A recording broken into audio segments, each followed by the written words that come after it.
planning and road design. I call it safety conscious planning. You are aware in your planning decisions how to include safety. And we have to do that in road design as well. And again, integration is, in my opinion, the key word here. However, we have a problem. I came across quite some design manuals which can be, let's make it easy, improved. Make them somewhat more modern.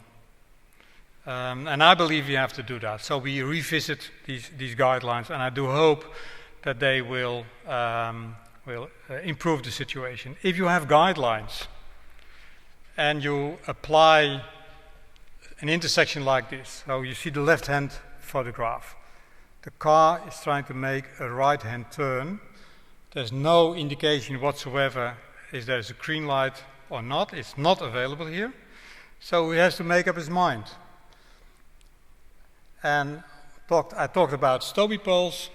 The second suggestion I have, please try to get rid of right-hand turns in your system. They are dangerous, they are complicated.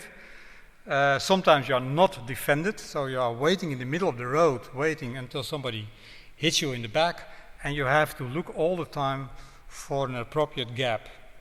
These are the crashes where you have whiplash, serious whiplash. So it's minor crashes, but nevertheless the results can be incredible.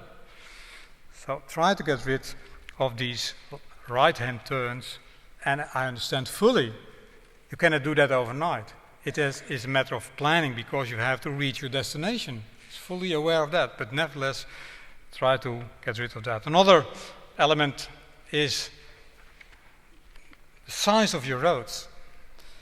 I apologize for taking the biggest intersection I could find in the city, but nevertheless it's available.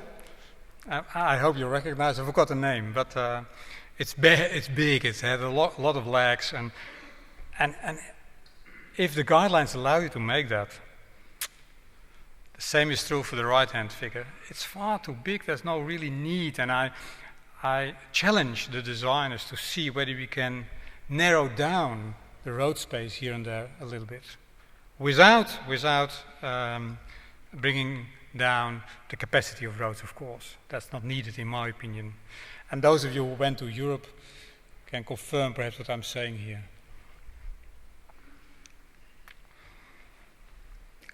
When I arrived here, I used the word nudging behavior, and I believe in that as a concept. Supermarkets exactly know how to do that, to nudge your decisions when they would like you to buy this and that. We have to do that as well. We have to support decision making here.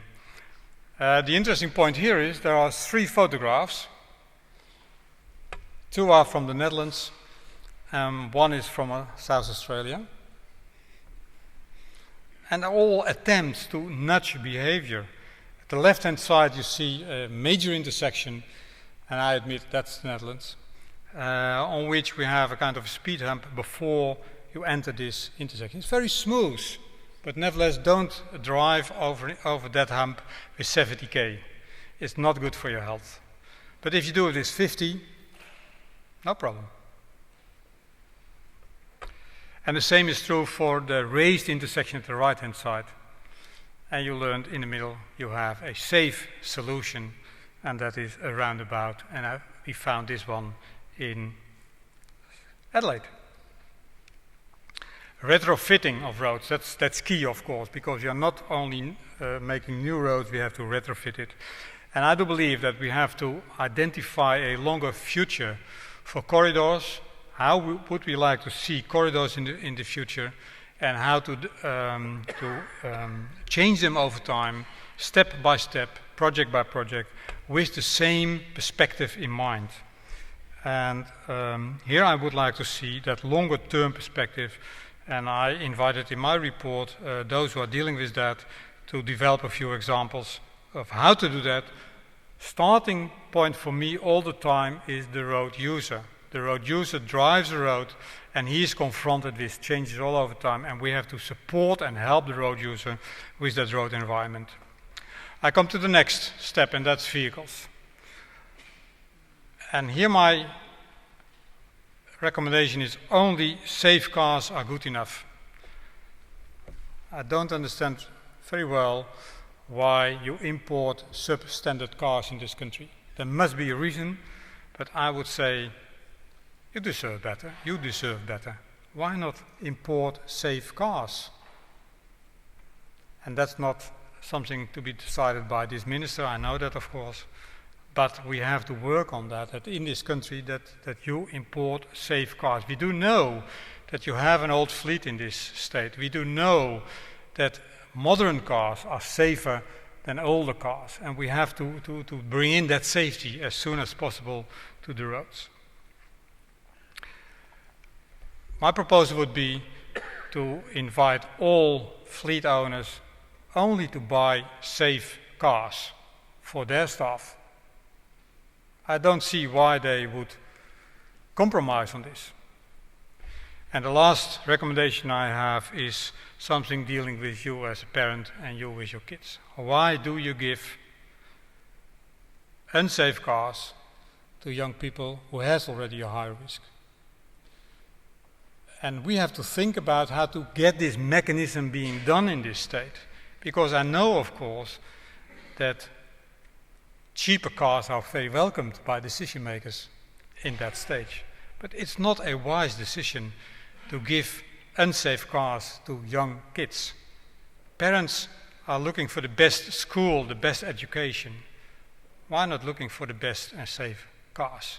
And we have to create some sort of incentive in this society that that's going to happen. And whether the insurance industry or the government should pay something to that, I would like to see some sort of incentive that this is going to happen. Technology. I do believe that this is a great chance for us, for the road safety community, to build in new technology in road safety.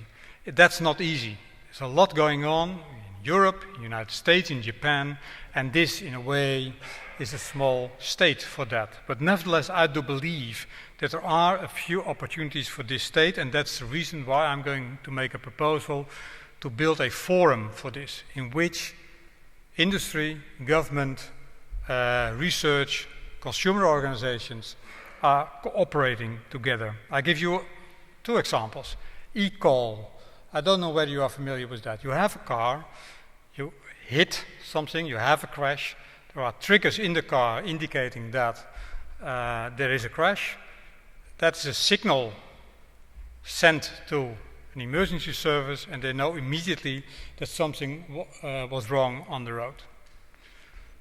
That's available, that technology. In Europe, you can buy it.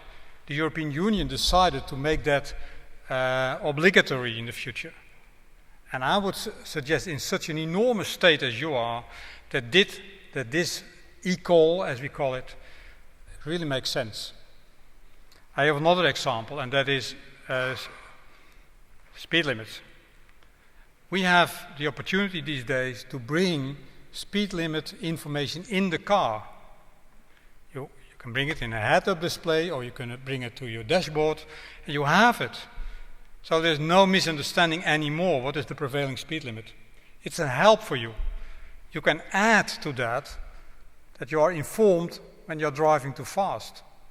Sometimes people are violating the law without paying too much attention.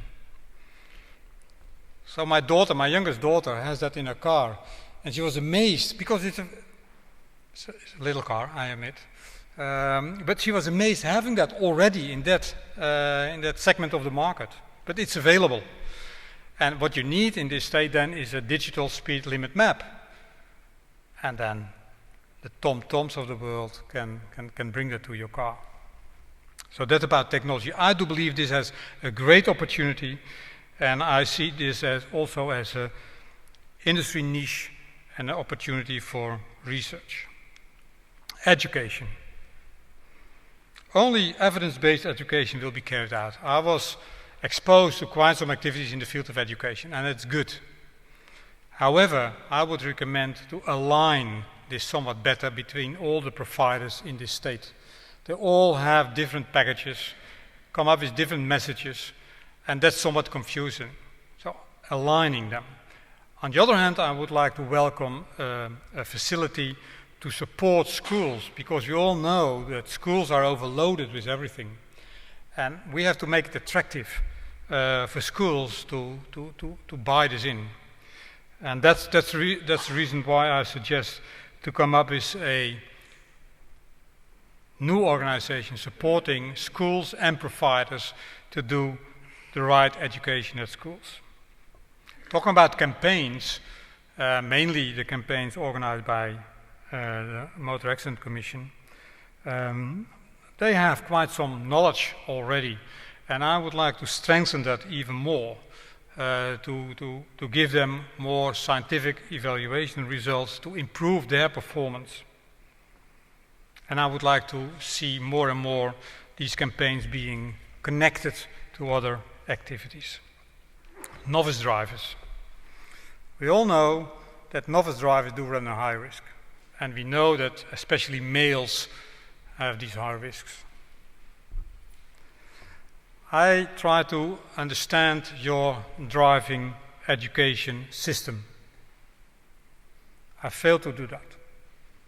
And the reason is simply you don't know how it's really working every day. There's a lot of debate going on there out, but there is a fair chance that you have your license without a lot of education. I do believe we have to improve ourselves here. However, we don't know yet, and that's the reason why I suggest to review the whole system and to see whether we can improve that system.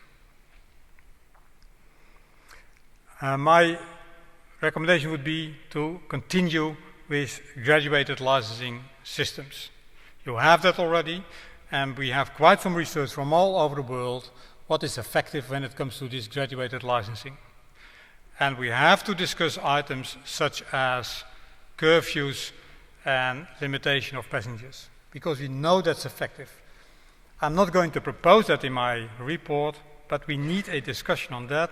What does it mean for this society, for these communities, for these families, if we are going to start with that? And it's exactly the same when it comes to the minimum driving age to have your license. I do know that it's complicated. I do know that's not easy to change. And I'm a parent as well, and I survived the period of being a taxi driver for my kids. So I do know that's a lot of time and a lot of work. However, we have to think about this, because having your driver license that early, and we know from recent research that brain development is not fully mature at that age. So we have to discuss that, and that's the only request I have. Please start a debate about the minimum driving age for young people. And I do believe that we need parents here. We are not welcomed by talking about this by the young people, of course, because they would like to have a car as soon as possible. But parents, how do you perceive this whole problem? That about novice drivers. Have a discussion and use the evidence we can find of leading that to a conclusion. I come to police activities. This is a simple graph. And the simple graph is as follows. If the police is doing exactly the same as last year, there will be no progress in road safety. If they reduce their activities, there will be a decrease in safety or an increase in fatality. If they increase their activities, you will have an improvement. The exact form of this is not very clear, but it always means that the police in its enforcement activities cannot exactly do the same as last year, and if they do that, then they don't make any contribution to further improvement. That's the reason why it's my suggestion to the police to increase enforcement activities, and by doing that, their effectiveness. Of course, I do know that's not so easy to have additional workforce available for doing this job. And that's the reason why we have to be somewhat more intelligent. General deterrence, the police knows exactly what I'm talking about, is the main part of what we have to do here. And that means that we have to put a kind of a pressure on the driving community that if you violate, you have a fair chance that you are caught by the police. So that would be the basis. But how to organize that? And I do believe we have here 4 ingredients of doing that. Management of their resources. They have to see how to invest in time and place. And the police knows exactly what I'm talking about. Technologies. How to create a better performance using new modern technologies. To actively being supported by other activities such as campaigns. And using intelligence. I come to the next one, and that's health. Road safety and health are connected. And I only use this slide to illustrate how connected we are with health. We have much common ground as identified on this sheet. However, we don't use that yet. And that's the reason why I suggest that we explore, together with the health sector, what is this common ground? And can we become good neighbors in the future and helping us to improve road safety?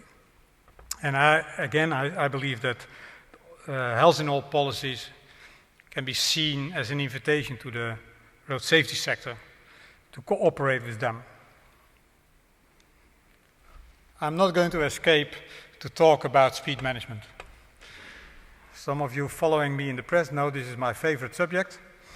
However, I know it's sensitive. And the minister said to me, don't read all these letters to the editor. Not good for your health. However, it's out there. First of all, we have to acknowledge there's overwhelmingly amount of information that speed kills, and speed management helps in reducing fatalities and injuries. I do understand that it's complicated to change, and that's the reason why I come up with a slightly different proposal than I've heard here. In the past, I heard also all the time somebody saying reduce speed limits and then send more police, and then people are going to drive slower. I would like to include to this whole scene the environment of the speed limit. Make it credible for the driver, that he understands why he has to drive here that speed limit. And I would like to see this as a trial being developed here that is logical for you. You cannot be against it because you believe this is the right way forward.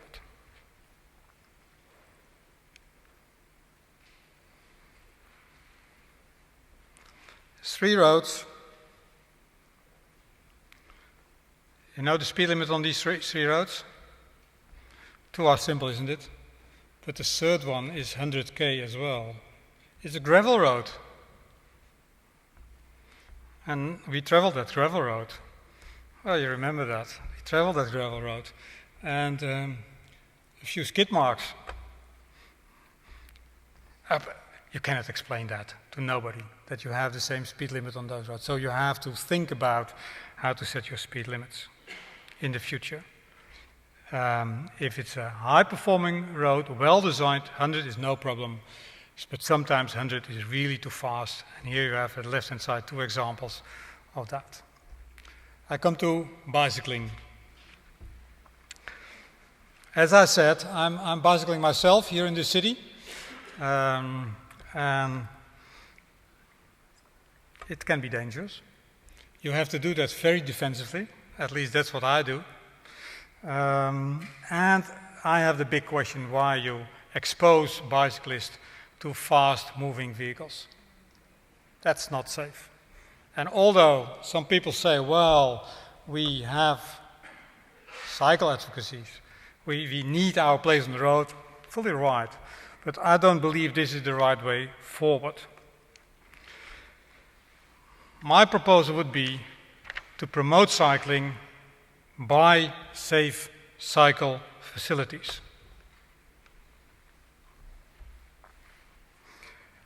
I've seen the plans dealing with cycling, and I propose what I call a second generation bike network.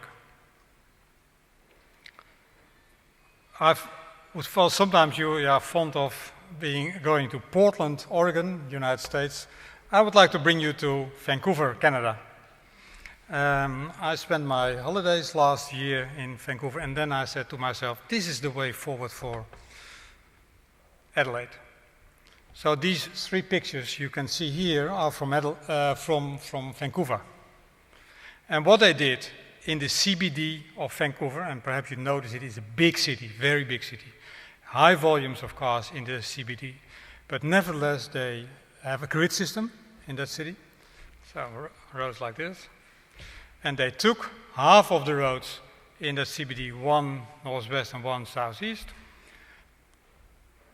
I would like to say north-south and east-west.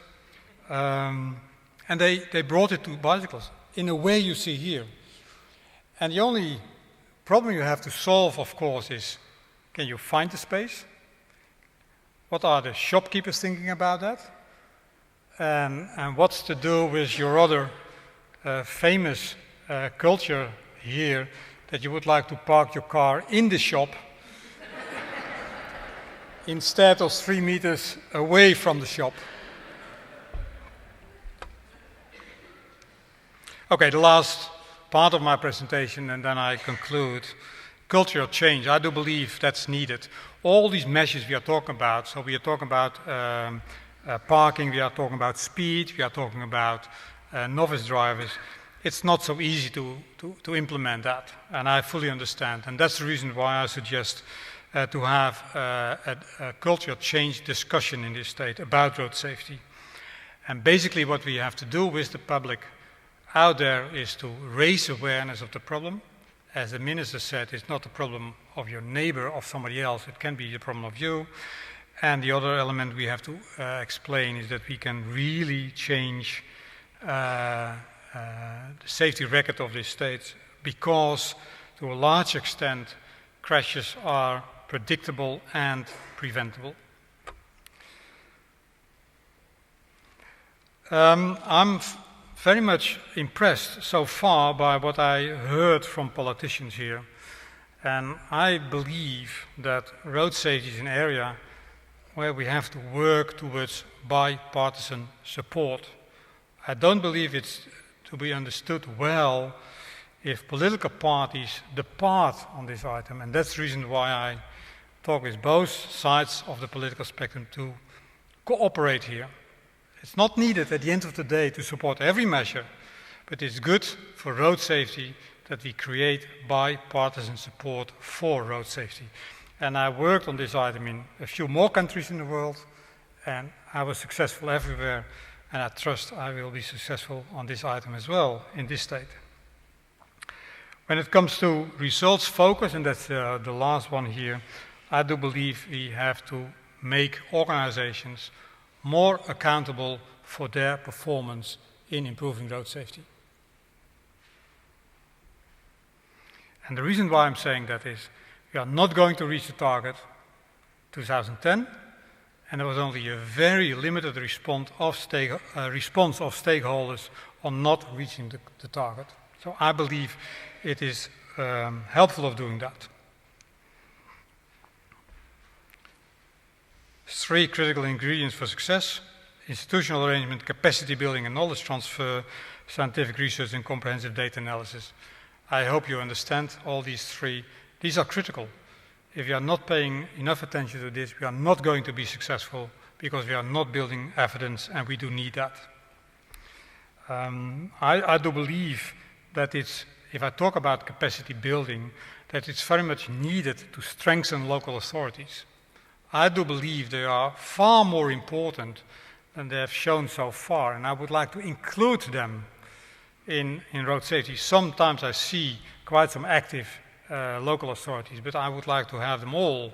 However, we have to strengthen them with capacity, and that's the reason why I will propose to strengthen local authorities with capacity and to organize knowledge transfer to them so they can apply the knowledge. 7 ideas for demonstration projects.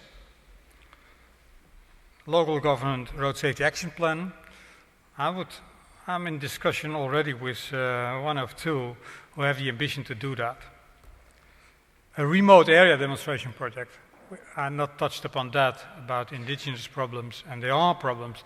And all the solutions we have for the metropolitan area, you cannot apply over there. So we have to work on that. And there's already something going on. But I would like to create something like a demonstration project. And again, we can build on the good context of the health sector with these areas. Retrofitting a part of a corridor in the city. I talked about the safe speeds and the credible limits. I believe that's important as well. Safe cycling facilities, I said that to you. Road safety culture in a large corporation. I didn't touch upon that today, but I do believe that that's important as well, to include the private sector in our activities. And they should go for what I call a safety culture in their operations. And technology for road safety. Ideas for supporting implementation. My proposal will be to start with 4 new organizations, or whatever you call that. The Safe System Task Force, I spoke about that in the beginning. The School Education Alignment and Support Center, to support providers and to support schools. Road Safety Technology Forum, where we bring together the different stakeholders, government, private sector, industry, and research, and the Center for Capacity Building. That's another element I have in mind here. And this is my last one. Simple. More evidence-based intervention. We have to learn what to do in order to get everything being effective. Implement the safe systems approach and create favorable conditions for implementations. And I trust that applying this will really improve road safety in this state. Thank you for your attention.